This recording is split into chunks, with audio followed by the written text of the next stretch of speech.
You know, when I started learning all this stuff, it was much easier.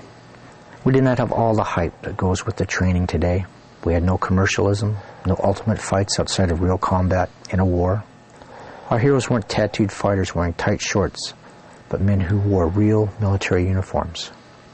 We did not worry about all the pressure of winning unit tough man sports competitions. We worried about being able to close with the enemy and kill them. We did not want to let the commanding officer down, and we all had a healthy respect for the regimental sergeant major. We were taught our bodies and minds had no limitations. We became weapons. We were instilled with a hard-won discipline and respect. This stood us in good stead when we had to stand between warring armies and prevent atrocities.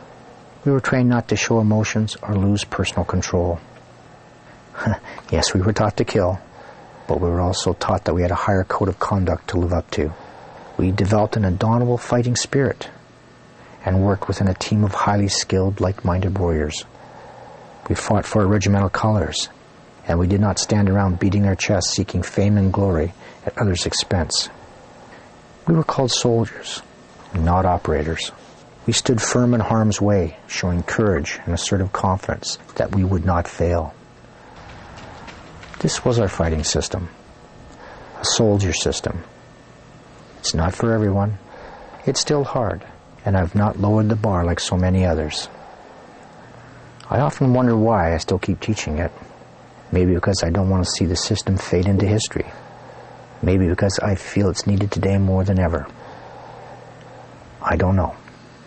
I'm sure not getting rich by it. I don't understand all the stupidity surrounding the martial arts today. I'm often disappointed at the skill levels and knowledge of the so-called experts. I guess I'm getting old when the U.S. Army validates its style of modern unarmed combat training, not on a war priority mindset, but on the need for a recruiting campaign, which is based on a friendly mixed martial arts image. And I guess it's equally bad when I'm told the greatest trend in the martial arts industry in the last decade is a movie about a kung fu fighting panda bear.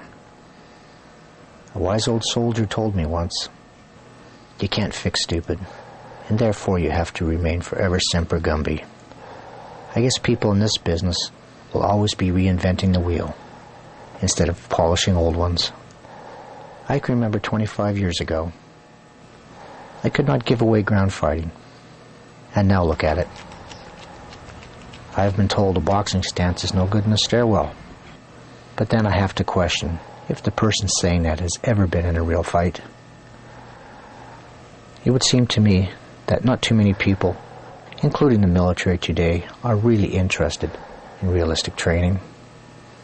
They say they are, till you start delivering the training. Luckily, some love it though. That's encouraging.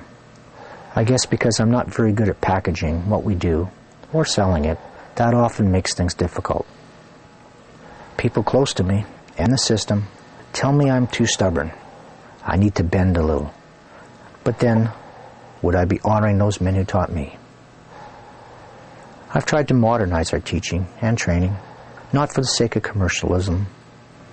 Any change for that reason would lead to ruin, in my opinion. Any changes have occurred because of validated research into criminal activity and military operational necessity. Maybe in many people's eyes, that is not how you get ahead business-wise. But then, I'm not really interested in that type of getting ahead. I believe many people are smart enough to catch on and will see for themselves what this system has to offer.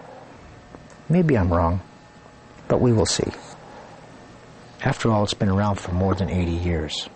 It was the first true mixed martial art, and it is the most combat-tested system in modern times.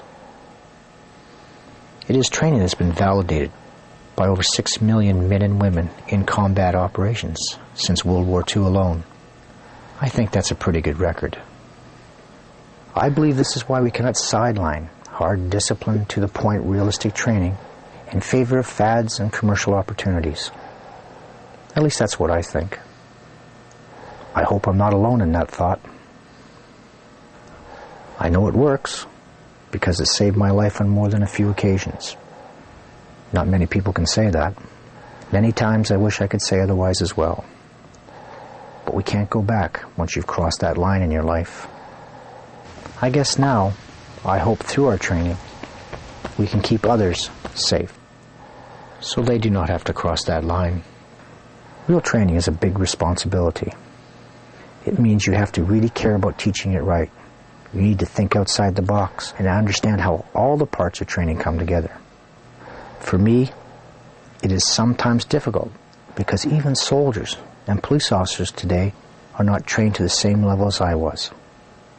I often find myself intimidating students because of my intensity and the nature of the system. I have seen and experienced too much victimization in my life, and I want to make sure these students stay safe.